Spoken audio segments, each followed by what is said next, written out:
If this love should die, I hope I'll make you cry. I was making plans, but you don't understand. Hey people, my name is Notbrax, and I put out a song pretty recently called Hold On Me.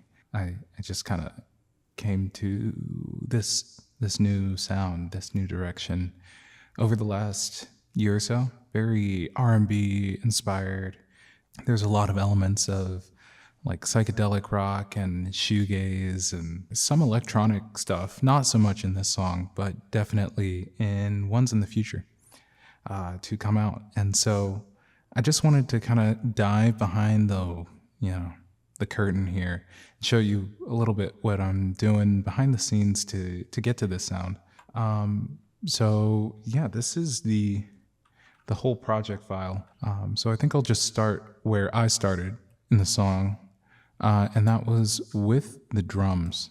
I think I've got kind of a crazy little dry tone. So yeah, I just programmed these drums in Addictive Drums 2. I probably started somewhere in the vintage Dead kit, or I know I used a lot of the drums from the vintage Dead kit. But yeah, here's that loop.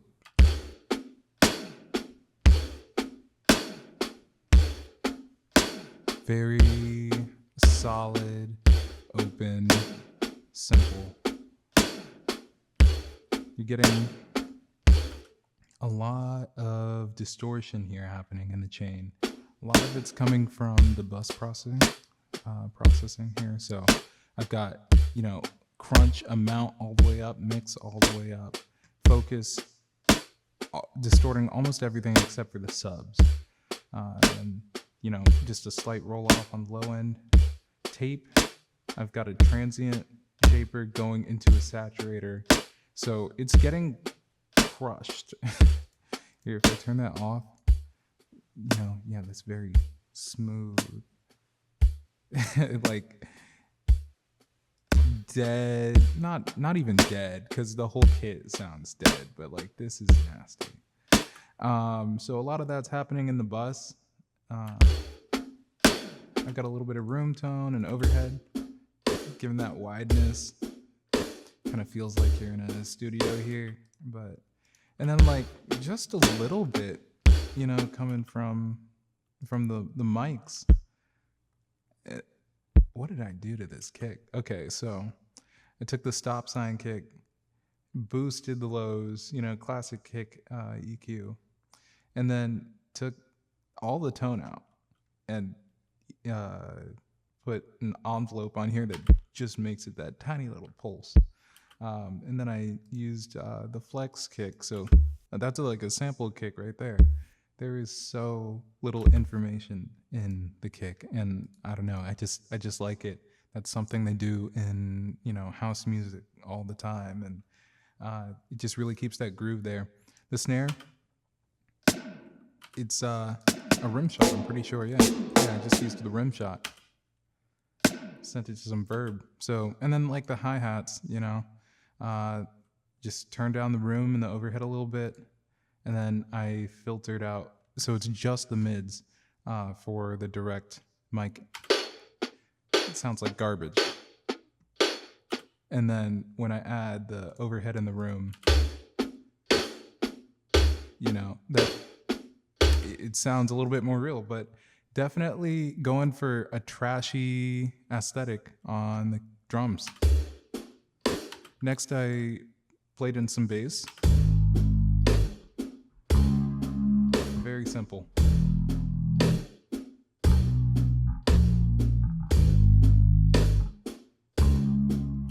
Right? Like just putting down the root notes. Nothing flashy here. Although I did kind of go a little crazy with the automation.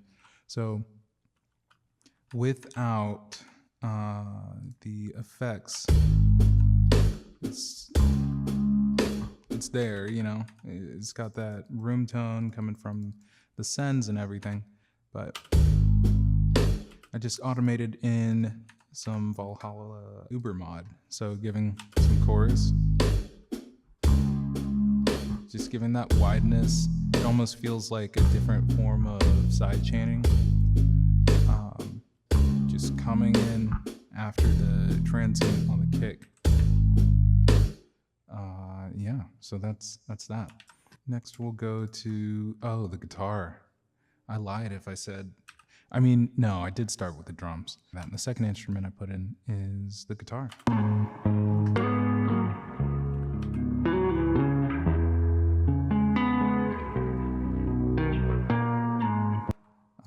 But yeah, no, the original clip.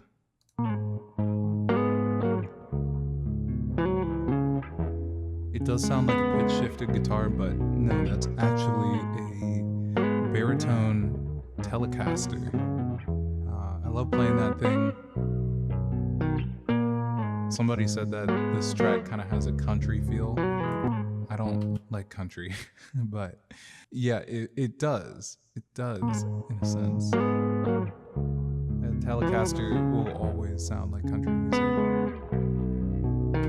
And, I threw it into a couple of things. I've got 8 effects on here. So, Screamer, this is a Waves plugin, just giving it some mild gain. Also I don't know if you can see this here, but I've got the Pro Art MPA, just saturating it on the way in, giving it some color then, and probably cutting, anything below 80 hertz, even though that baritone guitar probably hits 70 on the fundamental. I just didn't want too much low end. Retro, vinyl one, probably tweaked a couple of things.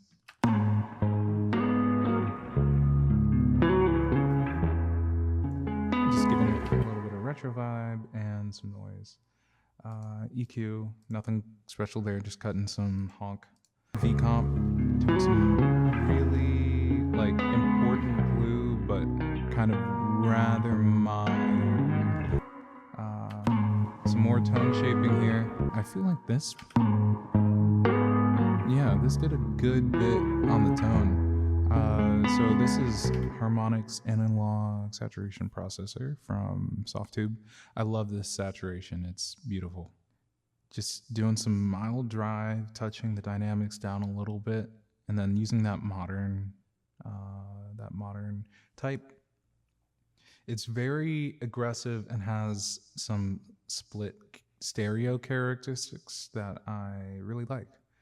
Just full in, no filtering, just all the way in. But I just love this plugin. And then Spring Verb from Eventide. Just giving it this huge, weird space. That is far more depth than anyone ever wanted on just a guitar part. Okay. So, and then the other, thing that I had really a lot of fun with on this track is these keys. I didn't go for anything crazy bougie on these keys. It's just a very simple patch from Velvet. No effects, sounds like that, I didn't even bother with the EQ other than to increase the level and the highs.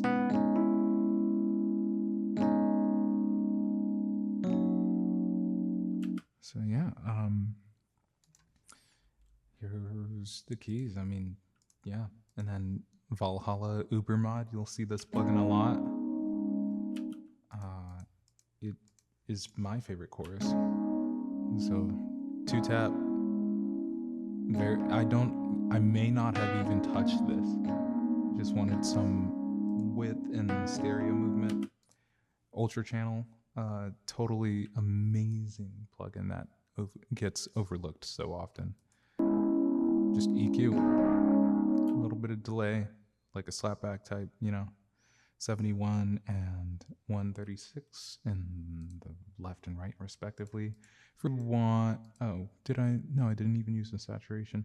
I did want this to feel very tight, and it does. So I don't know, that might just be extra security, but I didn't do anything crazy there.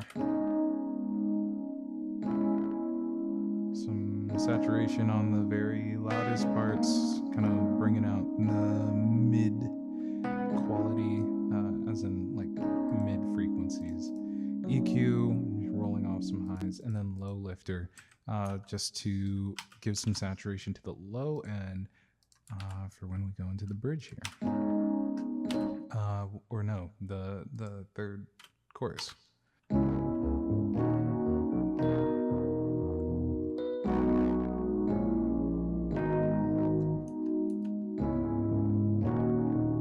Just to bring it out that, like, you know, keyboard bass feel. But if this love should die, I hope I make you cry. I was making plans, but you don't. Yeah, so with the vocals, they are getting quite the treatment. There is a lot on here. There's a lot of subtlety that I tried to maintain in the vocals. Then some multiband compression here. If this love should die, Mostly just tightening the lows. if this love should die, I hope I make you cry. Yeah, just tightening everything up. Just glued together. Hitting if this love should saturation die, again. This is the solid type that I was talking about. If this love should die, I hope I make you cry. And it just brings out a lot of detail in the mid frequencies that I really like. And then we're sending vocal distort. Yes, that I should talk about something interesting. So this is how I got this crazy verb throw. Understand.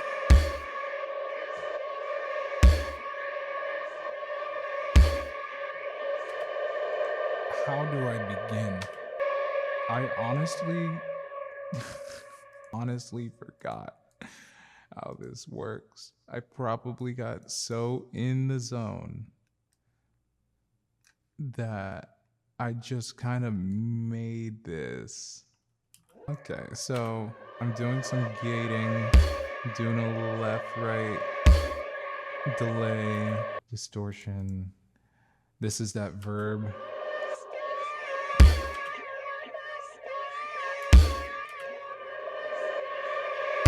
Chaotic chamber from Valhalla verb. It is chaotic, very splashy. And then I take all that signal, send it to a limiter. This is Omnipressor, my go-to for that 1176 style compression these days. And then distorting it and a little stereo enhancer, just making it feel a little more live with a short 4 millisecond delay. I'll put a link in the description. I'm on Spotify. What other things do I want to shout out? I'm going to have another song coming up in just under a month. Like, subscribe, leave a comment, follow me on Instagram, YouTube, Spotify, TikTok, wherever you like. I'll be there for you. Thanks again. I'm Notbrax. I was making plans, but you don't.